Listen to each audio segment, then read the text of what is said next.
We're here tonight on the show.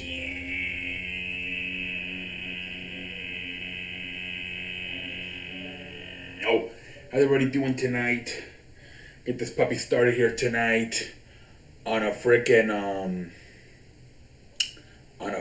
Thursday, man. Let's get the NFL, ladies and gentlemen. Some damn NFL news.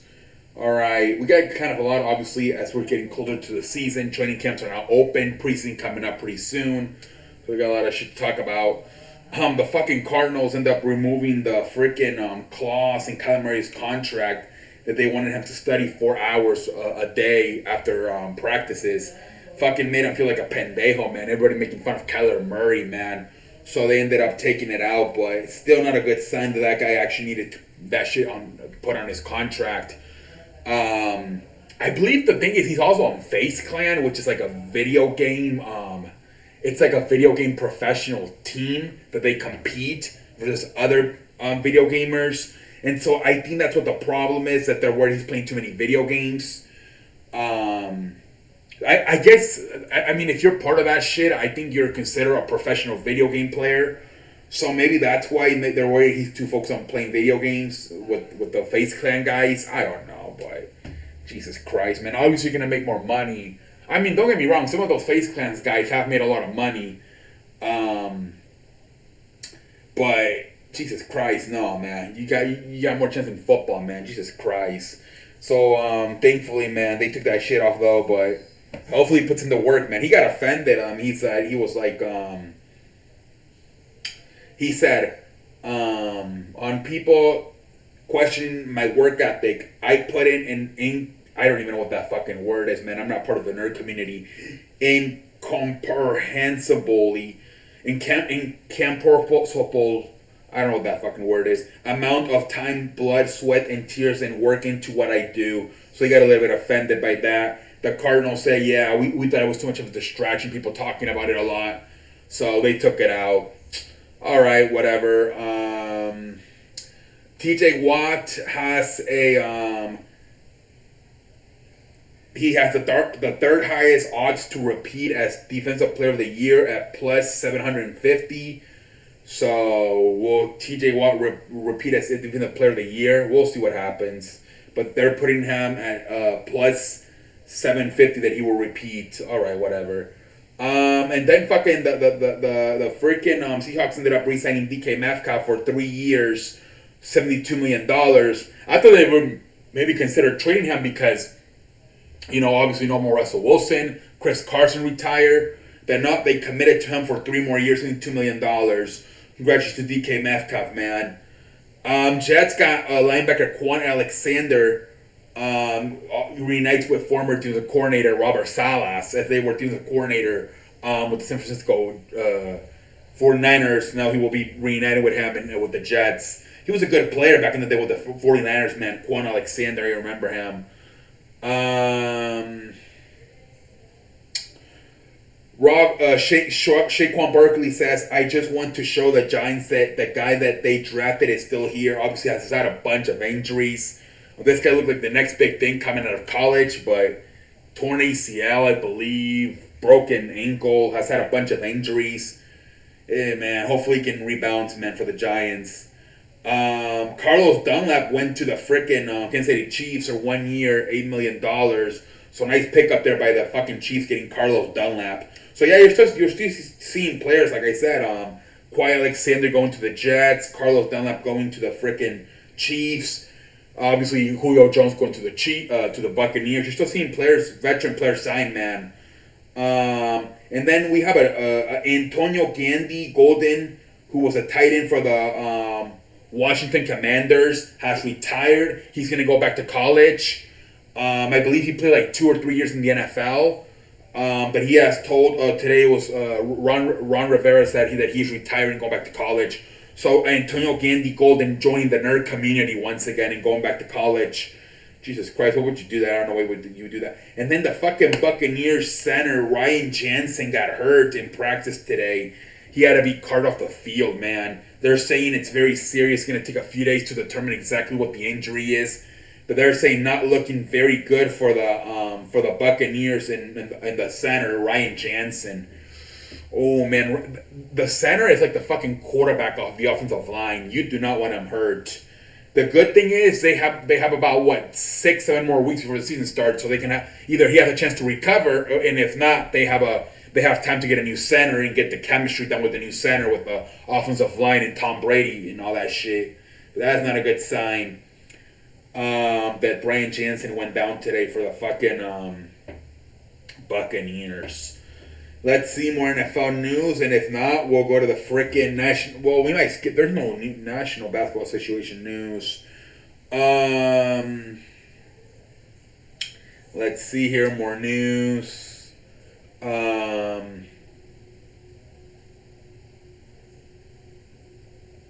This is the statement by the Cardinals. After seeing the distraction it created, we removed the additioning from the contract. If the study clause from the contract, it was clearly perceived in ways that were never intended. Our confidence in Kyler Murray is as high as it ever's been, and nothing dude, I am an idiot. I don't know how to read.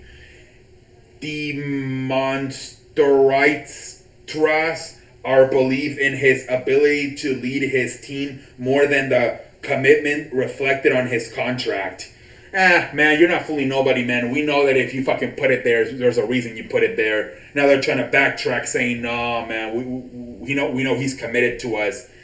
Man, they fucked up, especially by fucking making it public. Maybe keep it private. Whoever the hell leaked that shit's a pendejo, man.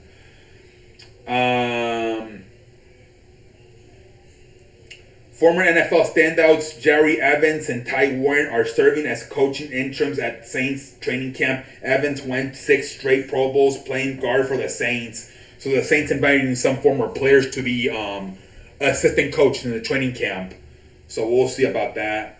Yeah, a lot of people do that. I believe one year the Chiefs invited Michael Vick to be an assistant coach, and then once season starts, they leave.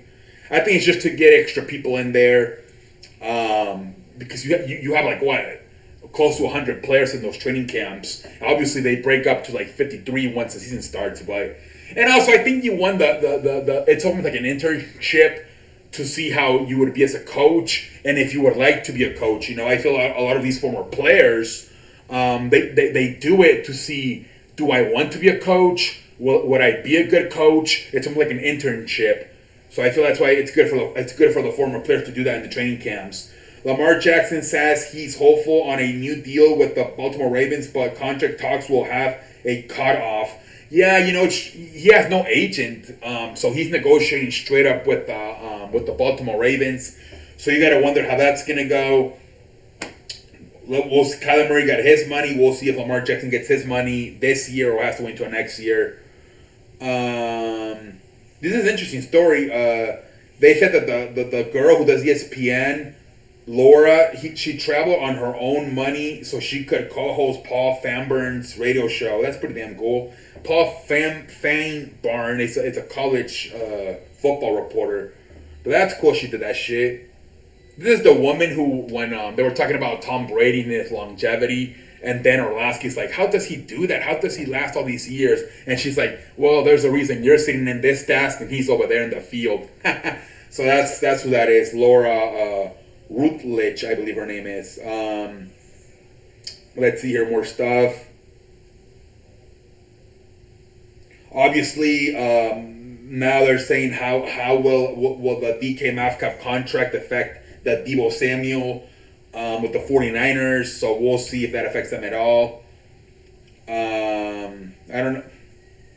Let's see here. So these are the official numbers. DK Metcalf is signing a 3 years, $72 million extension that includes $58 million guaranteed per deal, includes $30 million signing bonus, the highest ever will be a free agent again at 27 years old. DK agent Torrey, dog, he's only fucking 20. How old is he? Fucking 24. So he's gonna be a free agent again in 3 years. $58 million guaranteed. Yeah, we'll see what Deebo Samuel gets. Anton Woods is going to the Arizona Cardinals for 1 year. Defensive lineman. So we'll see. Let's see here, more shit. The Buccaneers could be looking to replacing three of their five starting off offensive line from last year. Left guard Alex Copa, right guard Ali Marpet, and now possibly center Ryan Jensen. Jesus Christ, that is not a good thing if they have to redo their offensive line. Possibly having to replace three of those five offensive linemen. Jesus Christ. Buccaneers are still doing tests on the injured knee of center Ryan Jensen and hope to know more in next few days. But one source says this afternoon that it's not looking good. Yeah, man. Hopefully, it's not looking good, man.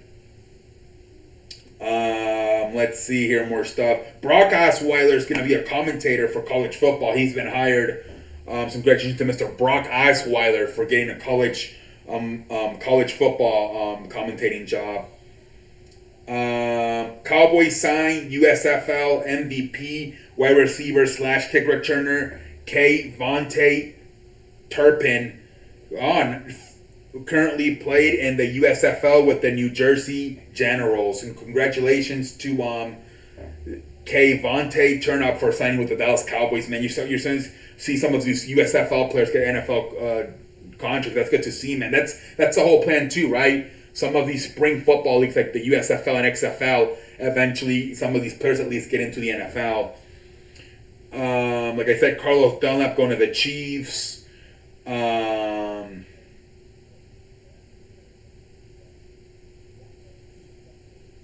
Let's see here, more shit.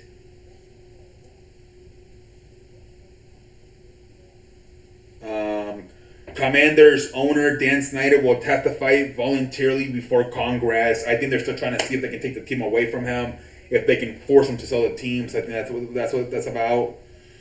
And I think that's about it for the NFL. But see, we're starting to get a lot of NFL shit as we're getting ready for the season. National basketball situation, not much. Not a lot of shit over there. It's frozen, not much. Whatever. Let's go over to the Major League Baseball. Tamir Johnson, who's the number 4 overall draft pick by the Pirates, is in Pittsburgh and believed to be taking a physical tomorrow. Jansen, infielder, supreme hitter, is an Atlanta high school player. Congratulations to Mr. Termon Johnson on getting his contract with the fucking Pirates, man. And we have a trade, man. The Mets are trading pitcher Jose Alcuna and second baseman Hector Rodriguez to the Reds for Dali, and they also got an outfielder, I believe, Quickman. So the Mets getting some fucking help, man, on the way with pitcher Daihi and Nick Quinn, the outfielder. And now they're saying the Angels are possibly listening to Atani's possible Shahani Atani trades. Angels listening to it on everybody, and for the first time that includes Shahani Atani. One rival says they want your 4 top prospects. Rivals all believe it is a major long shot that Angels ownership ultimately waves the green flag on it. Damn, that'll be crazy if they trade Shahani Atani, man. So this is a trade officially. Outfielder Tyler Naquin and pitcher Philip Daihi go to the Reds. All right, so the Mets getting some some outfield help with Tyler Naquin and some pitching help with Philip Daihi. Mets, man, making some moves, man. Let's see here, more stuff.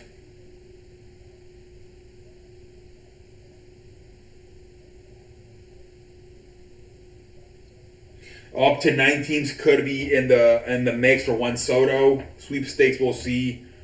Angels are listening on everyone, but of course Mike Trout going nowhere, and the chances for a Tani trade are seen as very remotely as well, according to Joel Sherman. And now they're saying that Mike Trout has a back injury that's going to be for him forever. That it's just going to be part of for the rest of his career. Jesus Christ, Mike Trout. And then the Yankees more in the Benintendi. They're saying that While there's no word the Yankees are officially out on Juan Soto, it's clear they aren't currently in the forefront of those talks, so it makes sense they jumped on Andrew Benintendi. San Diego, St. Louis, LA Dodgers, and Texas perhaps do better prospects matchups. So those are the favorites to land Juan Soto right now. The Padres, the Cardinals, the Dodgers, and the Rangers. What would the Rangers want them? They're not. Well, I guess in the wild card, I guess they have a chance. Let's see, man. And then they're saying that Joey Gallo could go back to the Rangers. The Yankees are currently shopping Joey Gallo, but so far having trouble finding anyone willing to offer the type of prospects they seek. Padres and Rangers like him, but both are. Why would anybody trade for Joey Gallo? He stinks. I don't get it, man. I don't get it, man. Jesus. And then they're comparing the batting average of Andrew Benintendi, 320, to Joey Gallo's 161. Yeah, there's a stat going around that Aaron Judge has more home runs, 39, than Joey Gallo hits, 37. That's embarrassing, man. Joey Gallo, man. And to think he was part of that one dream high school team, right, with Bryce Harper and Chris Bryant. That guy ended up turning out the weak link out of those three. But yeah, man, that's about it, man. Just a bunch of, we're seeing some small trades with the Reds and Mets last night with the Royals and Yankees. So we'll see what the hell happens, ladies and gentlemen. Let's move over to wrestling, ladies and gentlemen. Let's go over wrestling, and then we'll call it a night here tonight on a Thursday.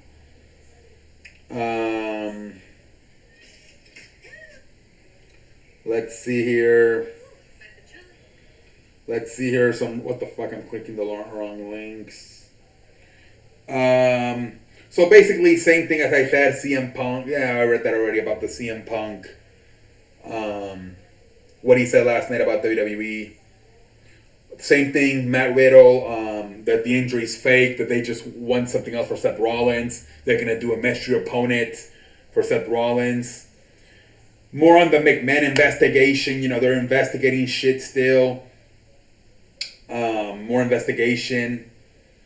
They did say that the WWE plans to once again try to contact Naomi and Sasha Banks and see if they can get them back now with Vince McMahon is gone. And also, Dwight Howard ended up trying out today for the WWE. That's funny as hell. He said he wants to play one more year of NBA, but if not, he would be completely fine starting his WWE career this year.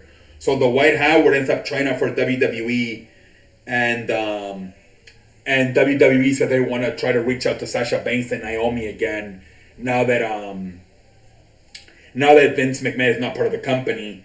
And everything else, like I said, CM Punk talking shit about the WWE, about comparing how they treated Brock Lesnar to when Sasha Banks and Naomi walked out, they call them unprofessionals, shit like that. But yeah, man, let's go over to the Dynamite recap, and then we'll call it a night. So Dynamite starts off with Jon Moxley defending his AEW championship against Rush. Great ass match right away, right off the bat, man. Fucking Jon Moxley got busted open. Yeah, you could tell this episode Tony Khan was like, he had the energy, like he turned it on, man, with everything he did today, man. It was a pretty damn good show, man. Obviously, at the end, Jon Moxley wins, he retains. But pretty damn good match, man. Pretty good way to start the damn show. Fucking William Regal said on commentating, he's like, I wanted, when I was in my other company, obviously WWE, I wanted them to hire Rush, and they told me no because he's too physical. And then Excalibur was like, well, we welcome that here in AEW. So the whole night they were taking little shots at WWE. Then you had after the match, you have the Jericho and his Appreciation Society come out, and same thing. They Daniel Garcia's like, you AEW Galaxy appreciate us. Obviously, again taking a shot at Roman Reigns. The whole night, man. Same thing with the whole Moxley saying, I hate we're doing this fucking you're doing this sports entertainment shit right now. But whatever, they end up agreeing in 2 weeks at Minnesota. They're going to face each other Chris Jericho versus Jon Moxley for the AEW World Champion. Finally, it seems like they're doing a storyline here for Jon Moxley. He just fucking fighting a bunch of random mid-carders. Finally, it's going to maybe be a little bit of a storyline here. Chris Jericho said, I want to be the first ever two-time AEW champion. Jon Moxley's already... See, they don't count it because... I don't get it, though. If they're not counting Jon Moxley's reign as the second one, why the hell would you count Jericho's if they're both interim? That doesn't make any sense at all. But let's see here. Let's move on. Then they announced the new titles, the Trio Championships. And they later on in the night, they kind of teased that it's going to be Adam Page teaming up with the Young Bucks. That's what they sort of teased. Next, we have Ricky Starks versus Danhausen for the FTW Championship. Obviously, fucking Ricky Starks smashes Danhausen. But then after the match, he said, I want another match. This was way too easy. So fucking Hook comes out. And it ends up being fucking Hook versus Ricky Starks, and fucking Hook wins, so he's the new FTW champion. And then after the fucking match, Ricky Starks cuts a promo, kind of a babyface promo, and then fucking hops and then turning heel on him. Pretty good done, man. They were really focused on the young guys today, it seemed like. So yeah, Hobbs turns heels on Ricky Starks. So pretty good stuff right there. Next, like I said, Hook wins the damn FTW Championship. Next, we had Sammy Guevara versus Dante Martin. Pretty damn good match too. Again, focusing on the young guys. Pretty damn good match. Sammy Guevara wins, and after the match, Sammy Guevara and Ty Conti and Anna Jay beat the shit out of Dante Martin, and then it leads to Ortiz, Eddie Kingston, and Ruby Soho to come out. Already, Eddie Kingston back to me a mid-carder, I guess. Whatever. Let's see here, more shit. Tony Schiavone interviews Jungle Boy. So yeah, I mean, Luchasaurus is still with him, but he's wearing the black mask instead of the green one. So I don't know, man. We'll see, man. More kind of they're trying to make this feud really personal between Christian and Jungle Boy. He's like, you said you attacked me because about a year ago I eliminated you from Battle Royal and I cost you money. Well, now I know what you needed the money because your fucking wife left you. And he's like, by the way, his ex-wife called me. Same thing. So obviously Christian said the same shit about Jungle Boy that his mother should call him. And then fucking Christian gets on the fucking Titantron and he's like, I'm gonna fucking finish you and I'm gonna end up burying you right beside your father's graves. Trying to make it fucking super personal as hell. I like I said, I want to know where fucking Luchasaurus stands in all this. Who's he really with? Christian or Jungle Boy? Because right now he's with Christian. He's with Jungle Boy, but he's wearing that black mask. So I'm very interested to see who the hell he ends up being with at the end of the day, man. Luchasaurus. Next, like I said, we got the Young Bucks backstage with Adam Cole. Then we had a handicap match. Freaking, man, Tony Nese is like a pendejo, man. He should retire from being a wrestler, man. They made him look like a pendejo in WWE, and again making him look like a pendejo in AEW. He and Mark Sterling lose a handicap match to fucking Swerve. Fucking Jesus Christ, man. And then after the match, Tony Nese attacks Swerve, and then Woods, I believe, Josh Woods, he attacked Keith Lee backstage as well. So now they're saying, I guess Josh Woods and Tony Nese are gonna be a tag team to challenge Keith Lee and fucking Swerve. Whatever. I mean, this guy couldn't even beat him in a handicap match. Now he's gonna... Jesus Christ, man. Pendejo face. We had a backstage promo with fucking the Malachi Black and Brody King, whatever. Next, we had Thunder Rosa versus Maya Mashamita. Whatever. Obviously, Thunder Rosa wins. Next, you had the fucking main event: Bryan Danielson versus Daniel Garcia. Again, you fucking saw blood. You opened the show with Jon Moxley with blood. You ended with Bryan Danielson with blood.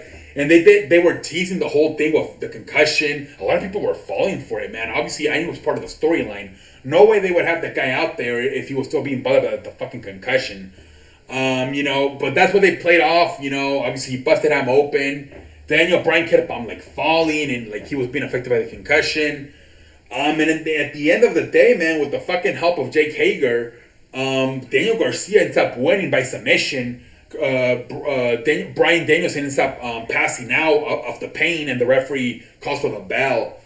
So, man, again, they focus on the fucking kids, man. Like I said, with Jungle Boy, Daniel Garcia, Sammy Guevara, Dayton Martin. They focus on the Hobbs, Hook. They focus on the freaking on the kids, man, on the younger kids. Ricky Starks. They were focused on and that's what AEW has to do, man. They gotta focus on younger. You had your best talent, right, in MJF, and then he left. But everything else, right? Always Kenny Omega, New Japan, Jon Moxley, former WWE guy, Chris Jericho, former WWE guy, Bryan Danielson, former WWE guy, CM Punk, former WWE guy, Adam Cole, former WWE guy. They gotta develop more of their own talent, man. They really do, man. And they did a good job in this episode of doing that, I thought, with everything they did with the young kids. And we'll see, man. We'll see where, like I said, a bunch of little jabs at WWE, especially in the beginning. Dad, just worry about your own thing, man. Tony Khan, just showing your company, man. For being on for 3 years, I think you're ahead of schedule when it comes to being popular. People really know about the product. But yeah, man, I like the way they went at it with focusing on the young guys in this show, developing their own talent instead of going from like I said, even people are getting pissed with the Ring of Honor people and the New Japan people coming in.